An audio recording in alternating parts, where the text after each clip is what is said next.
वीरेंद्र जी, ये बिजली विभाग में क्या परेशानी चल रही है? मैं पिछले कई वर्षों से देख रहा हूं कि एक कोई सहमति का रास्ता नहीं निकल रहा। 2023 में भी आंदोलन हुआ, अब 2025 में, और कल तो मैं देख रहा हूं ये लोग देशव्यापी प्रदर्शन के लिए जा रहे हैं। आखिर इनमें सहमति बन क्यों नहीं पा रही? देखिए, दो निगमों में प्राइवेटीकरण का बात आई है, एक तो पूर्वांचल में और दूसरा दक्षिणांचल में।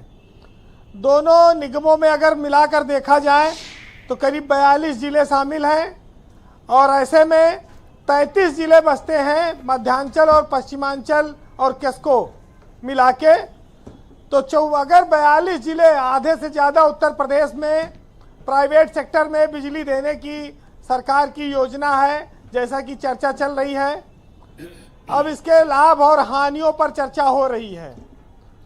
सबसे बड़ी बात यह है कि जनता को बिजली सरकार देगी या प्राइवेट आदमी देगा, इससे मतलब नहीं है। जनता को बिजली सस्ती मिलेगी या महंगी मिलेगी, इससे मतलब है। और बिजली भरपूर मिलेगी कि कम मिलेगी, इससे मतलब है। ये जो दो बातें बड़ी महत्वपूर्ण हैं। अब हम प्राइवेटीकरण की बात पर आते हैं जब विरोध होता है, क्योंकि लोकतांत्रिक सिस्टम में कल्याणकारी राज्य की अवधारणा कही गई है। हम वेलफेयर स्टेट हैं, जहां पर राज्य अपना नुकसान सहकर भी उस व्यवस्था को चलाता है जिससे कि जनमानस को लाभ सीधा प्राप्त होता हो। बिजली एक इसेंशियल चीज बन चुकी है। बिना बिजली के आज के समय में आदमी का जीवन की कल्पना नहीं की जा सकती। ना तो अंधेरा बर्दाश्त होगा, ना गर्मी बर्दाश्त होगी, ना फैक्ट्रियां चलेंगी, ना मोटर गाड़ी चलेगी, ना रेलगाड़ी चलेगी, ना जहाज चलेगा। आदमी का जीवन बिना बिजली के नहीं चल सकता। इसलिए बिजली बहुत महत्वपूर्ण है। उत्तर प्रदेश में हम आबादी में बहुत ज़्यादा हैं, लेकिन बिजली उत्पादन है नहीं। कई सालों से इंतजार कर रहे हैं कि बिजली घर लगे, बिजली घर लग नहीं पाया। हम लोग जब लखनऊ आए थे तब ये सुनते थे कि उत्तर प्रदेश में 2007 के आसपास की 10-12 हज़ार मेगावाट बिजली की ज़रूरत आज गर्मी में रही, लेकिन अब 30-32 हज़ार तक ये मामला पहुंच गया है।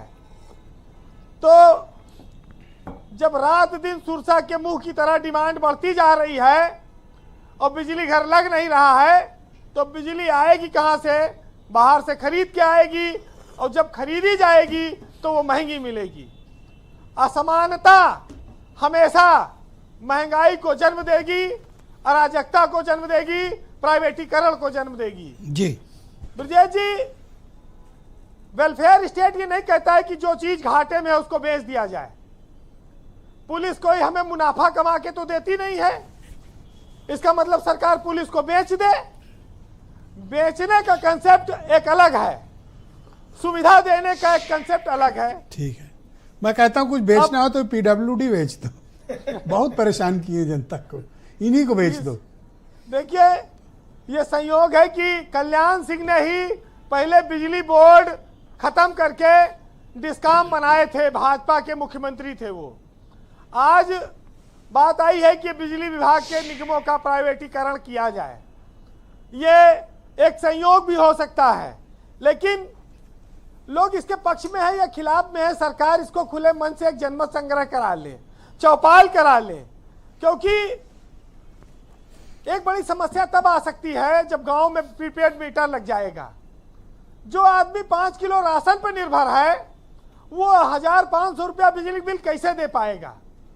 ये एक व्यवहारिक कठिनाई है, चुनौती आएगी, और इस पर सरकार को गौर करना होगा, क्योंकि प्राइवेट आदमी वो नहीं छोड़ेगा अपना पैसा।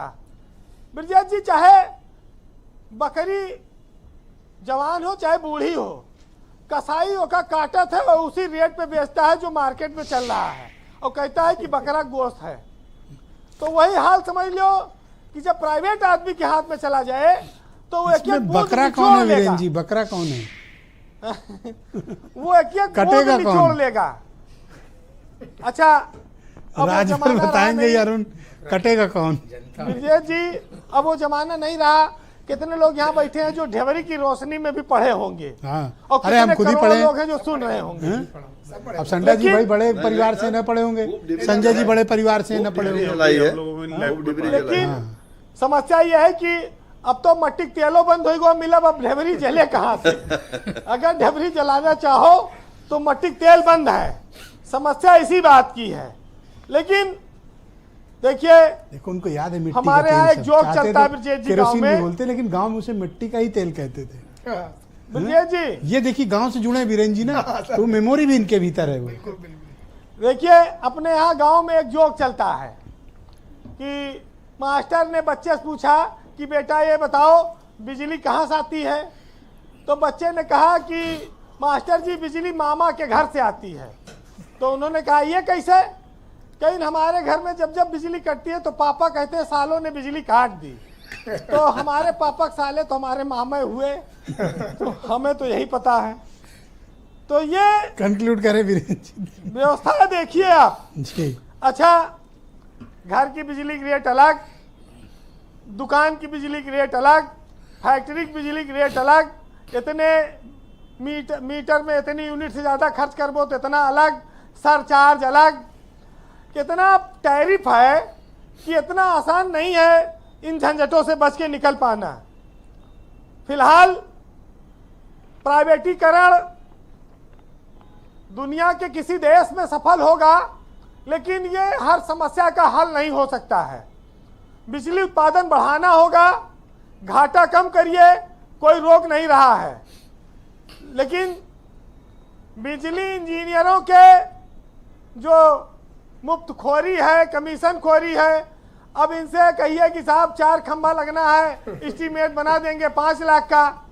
उसी में भ्रष्टाचार की अगर बात आ जाएगी तो वही एस्टीमेट 2 लाख का हो जाएगा। कितने ऐसे रैकेट पकड़े गए जो बिजली 4-4, 5-5 लाख रुपए के बकाये को घटा के 50,000, 1 लाख रुपए हम कर देते हैं। तो बिजली का नुकसान इंजीनियरों ने भी काफी किया है। जी वीरेन जी कंक्लूड करें। भ्रष्टाचार इसके पीछे बहुत बड़ा कारण रहा है। फिलहाल अभी अनूप संडा साहब ने अदम गोडवी की 4 लाइन सुनाई थी, मैं उसी की लाइन को उनके आगे बढ़ाता हूं। उन्होंने लिखा है कि उलझ कर रह गई है जो फाइलों के जाल में, और मेरे गांव तलक वह रोशनी आएगी कितने साल में। बूढ़ा बरगद साक्षी है किस तरह से खो गई राम सुध की झोपड़ी सरपंच की चौपाल में, और खेत जो सीलिंग के थे सब चक में शामिल हो गए, और हमको पट्टे की सनद मिलती है तो वो भी ताल में।